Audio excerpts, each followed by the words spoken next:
वृंदा के साथ छल। श्रीमद् देवी भागवत पुराण अनुसार जलंधर असुर शिव का अंश था, लेकिन उसे इसका पता नहीं था। जलंधर बहुत ही शक्तिशाली असुर था। इंद्र को पराजित कर जलंधर तीनों लोकों का स्वामी बन बैठा था। यमराज भी उससे डरते थे। श्रीमद् देवी भागवत पुराण अनुसार एक बार भगवान शिव ने अपना तेज समुद्र में फेंक दिया था। इससे जलंधर उत्पन्न हुआ। माना जाता है कि जलंधर में अपार शक्ति थी और उसकी शक्ति का कारण थी उसकी पत्नी वृंदा। वृंदा के पतिव्रत धर्म के कारण सभी देवी देवता मिलकर भी जलंधर को पराजित नहीं कर पा रहे थे।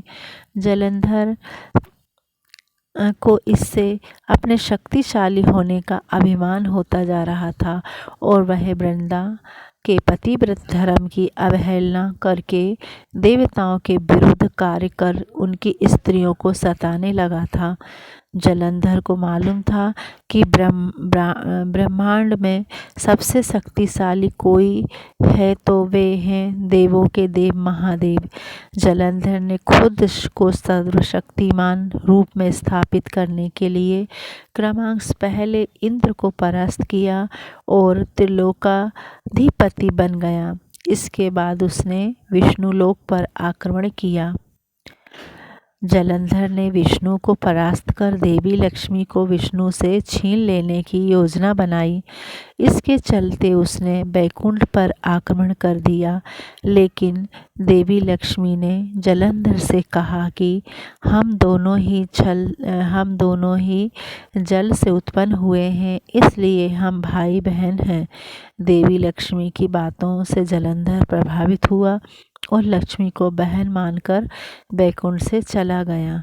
इसके बाद उसने कैलाश पर आक्रमण करने की योजना बनाई और अपने सभी असुरों को इकट्ठा किया और कैलाश जाकर देवी पार्वती को पत्नी बनाने के लिए प्रयास करने लगा। इससे देवी पार्वती क्रोधित हो गई और तब महादेव को जलंधर से युद्ध करना पड़ा, लेकिन वृंदा के सतीत्व के कारण भगवान शिव का हर प्रकार जलंधर निष्फल कर देता था।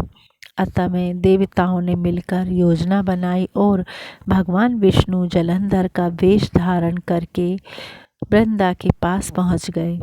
वृंदा भगवान विष्णु को अपना पति जलंधर समझकर उनके साथ पत्नी के समान व्यवहार करने लगी। इससे वृंदा का पतिव्रत धर्म टूट गया और शिव ने जलंधर का वध कर दिया। विष्णु द्वारा सतीत्व भंग किए जाने पर वृंदा ने आत्मदाह कर लिया। तब उसकी राख के ऊपर एक तुलसी का पौधा जन्मा। तुलसी देवी वृंदा का ही स्वरूप है, जिसे भगवान विष्णु लक्ष्मी से भी अधिक प्रिय मानते हैं। भारत के पंजाब प्रांत में वर्तमान जलंधर नगर जलंधर के नाम पर ही है। जलंधर में आज भी असुरराज जलंधर की पत्नी देवी वृंदा का मंदिर मोहल्ला कोट किशनचंद में स्थित है। मान्यता है कि यहाँ एक प्राचीन गुफा थी जो सीधी हरिद्वार तक जाती थी। माना जाता है कि प्राचीन काल में इस नगर के आसपास 12 तालाब हुआ करते थे। नगर में जाने के लिए नाव का सहारा भी लेना पड़ता था। इस तरीके से वृंदा के साथ भी छल हुआ। अब असुर राजा बलि के साथ छल हुआ। मैं उसकी कहानी आपको बताऊंगी। पसंद आए तो लाइक और शेयर ज़रूर करिए। धन्यवाद।